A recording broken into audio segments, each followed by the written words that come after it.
En dépit d'un démarrage difficile, Nicolas Sarkozy a finalement été entendu. Lors de son dernier grand meeting le week-end dernier, il lançait cet appel. Prenez la parole, dites ce que vous avez sur le cœur, dites ce que vous voulez pour votre pays, dites-le haut, dites-le fort, dites-le maintenant, n'ayez pas peur. Oui, je suis candidat à l'élection présidentielle. Depuis quand avez-vous pris cette décision? Depuis plusieurs semaines. Le président sortant aura attendu jusqu'à mi-février pour annoncer une candidature qui ne faisait pas beaucoup de doute alors que tous ses concurrents étaient entrés en campagne depuis plusieurs semaines. Parti avec un sérieux handicap, la popularité la plus basse pour un sortant dans l'histoire de la Ve République, il va remonter peu à peu jusqu'à réduire l'écart à néant.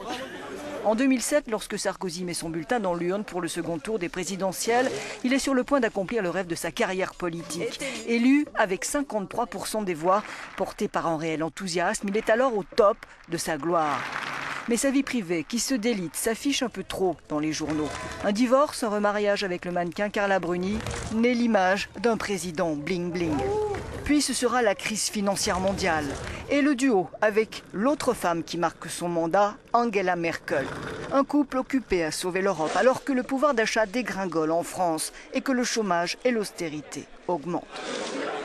Difficile alors de se dire, comme en 2007, le président de tous les Français, de trouver la bonne accroche pour reconquérir les déçus.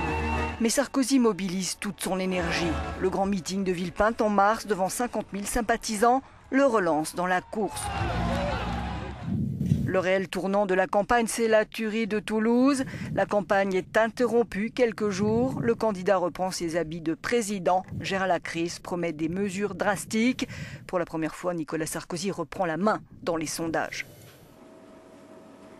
We will win, Mr. Obama. L'humilité affichée en début de campagne s'estompe, la confiance reprend le dessus.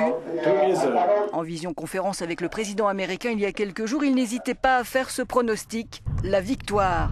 Nicolas Sarkozy est maintenant en selle pour le second tour, déterminé à passer le premier, la ligne d'arrivée.